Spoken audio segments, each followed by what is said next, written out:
Assalamualaikum warahmatullahi wabarakatuh. Kita lanjutkan mata kuliah pemrograman berorientasi objek pertemuan yang ke-19.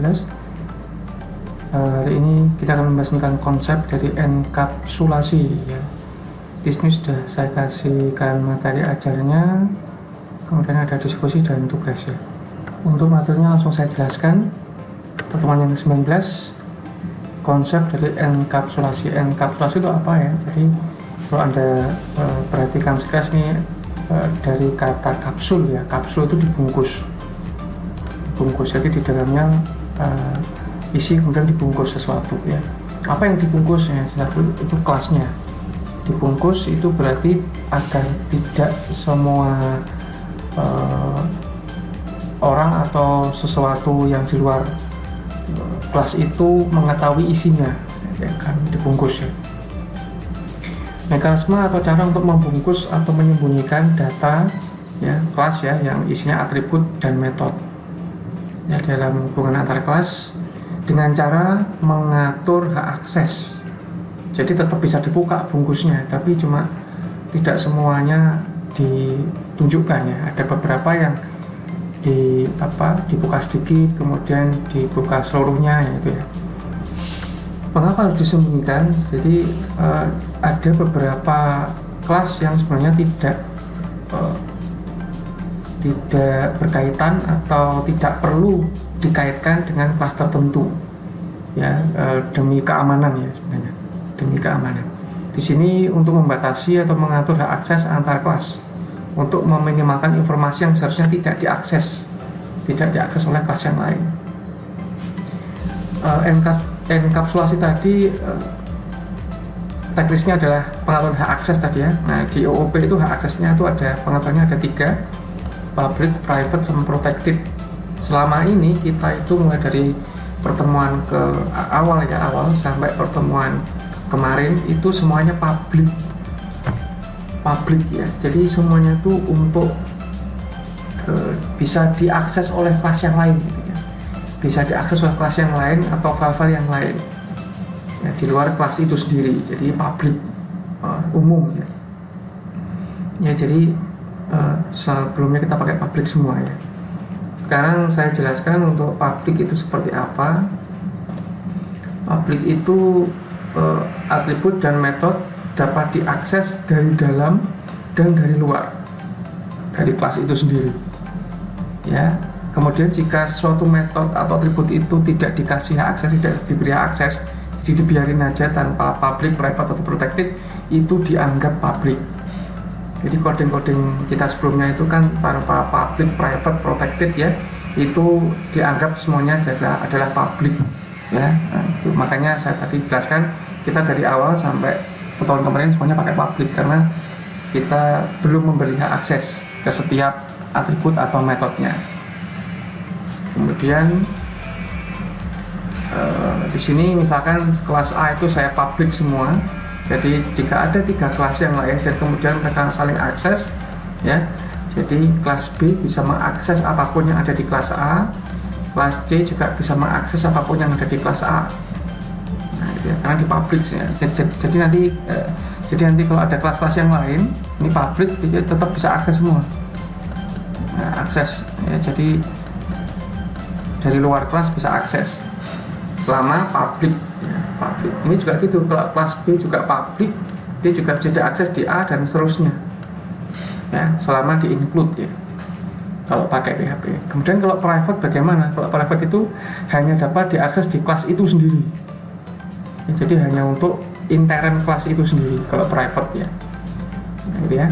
Contohnya ilustrasinya seperti ini. Jika kelas A itu di private, meskipun nanti di-include kelas A oleh kelas B, kelas A oleh kelas B, kelas C, tapi kalau di private ya seperti dikunci ya, jadi dibungkus total sehingga tidak bisa dipakai di kelas C ya, tidak bisa dipakai di kelas B atau yang lain. Kemudian tipe yang terakhir adalah protected itu hanya bisa diakses oleh kelas itu sendiri dan kelas turunannya.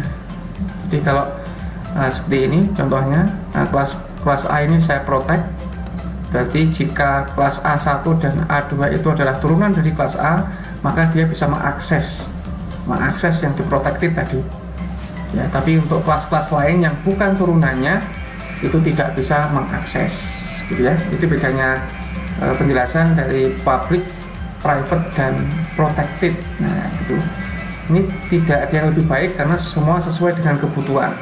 Ada yang harus saya protect, ada yang harus saya private, ada yang harus saya buka, saya public gitu ya. Contohnya adalah di sini saya ada kelas orang, kemudian sebelumnya kan cuma nama, set, nama get ya. Sekarang saya kasih hak akses ya. Nah, jadi levelnya sudah naik lagi. Di sini ada private nama, berarti nama ini hanya bisa diakses di kelas orang. Dia tidak bisa diakses di turunannya, apalagi di kelas yang lain. Nah, itu nggak bisa di private ya. Private nama, jadi hanya bisa diakses di satu kelas ini. Kemudian ada set sama get, itu saya protected. Nah, jadi mengapa saya protected? Karena nanti akan saya gunakan di kelas turunannya. Nah, di sini ada dua kelas turunan dari orang, yaitu mahasiswa sama dosen. Di sini saya protected, berarti nanti MHS itu bisa mengakses set nama sama get nama. Demikian juga untuk dosen. Tapi dosen sama MHS itu tidak bisa mengakses nama. Ini tidak bisa. Dia hanya bisa mengakses set nama sama get nama, kedua kelas ini. Nah, gitu ya. Jadi kalau sudah dikasih set sama get, dosen itu sama MHS pun nggak perlu lagi bisa mengakses nama secara langsung ya. Makanya saya private. Nah, gitu ya. Nah, kemudian ini saya protected karena orang itu diturunkan ke MHS dan dosen. Saya protect karena agar bisa tetap digunakan di kelas turunannya, tapi tidak untuk di kelas yang lain. Tidak untuk kelas yang lain selain turunannya ya. Kemudian turun ke MHS.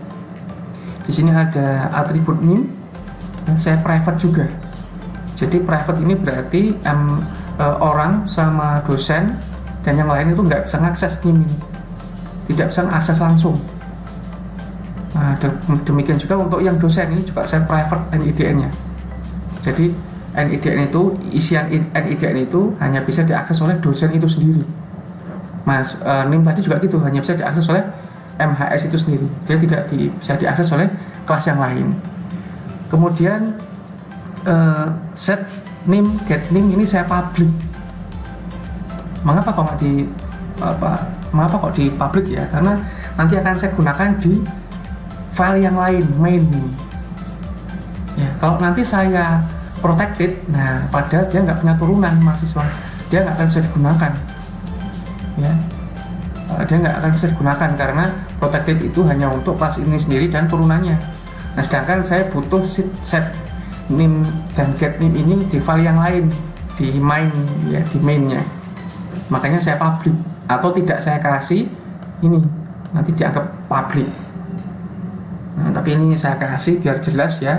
Ini kalau ini tipenya apa, aksesnya adalah public. Kemudian di dosen juga sama, set NIDN sama get NIDN ini saya public juga karena nanti akan saya gunakan di main.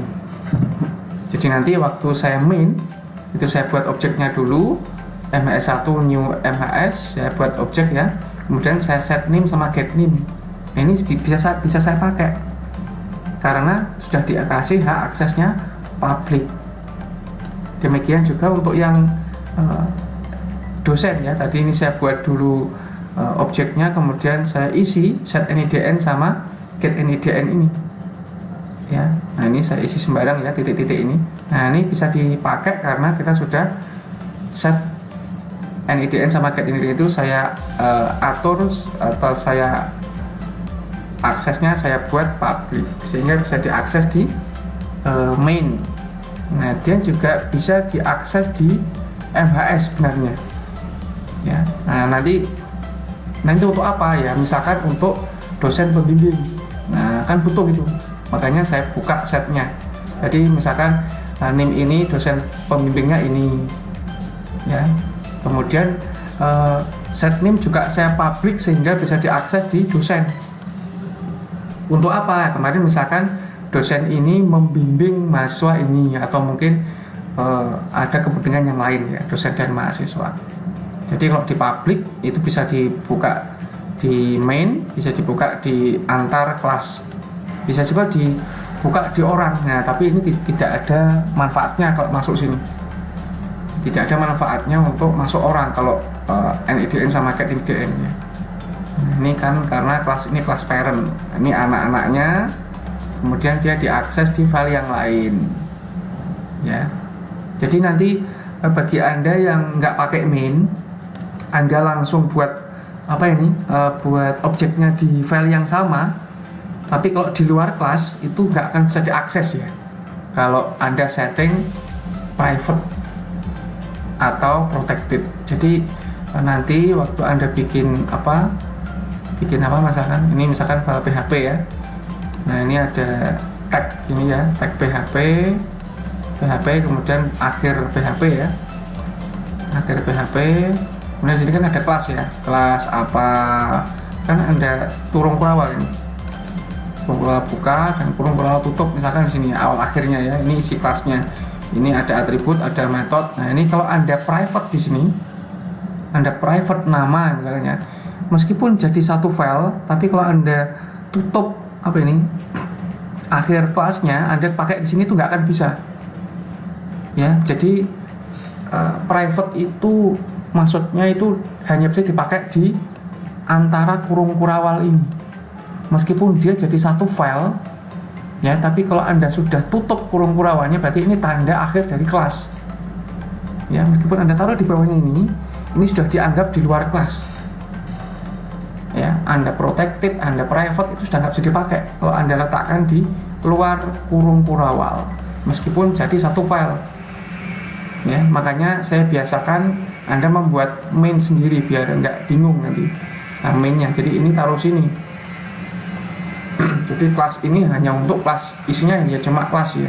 Nah, nanti buat objek dan mengisinya kita pakai file yang lain, main atau apa gitu ya. Itu kemudian contohnya buatlah tugasnya, buatlah contoh kasus ya, bukan coding ya, bukan coding. Jadi kasus dari enkapsulasi. Anda bisa mengerjakan dengan model seperti ini. Ini contoh jawabannya. Ya, Anda bisa pakai contoh yang lain sesuai dengan yang Anda kerjakan sebelumnya. Anda tinggal ngasih private, protected atau public. Kemudian Anda coba buat eksekusi mainnya. Gitu ya. Itu tugasnya cuma seperti itu. Saya anggap bisa dipahami dengan baik. Ya. Saya sekian. Assalamualaikum warahmatullahi wabarakatuh.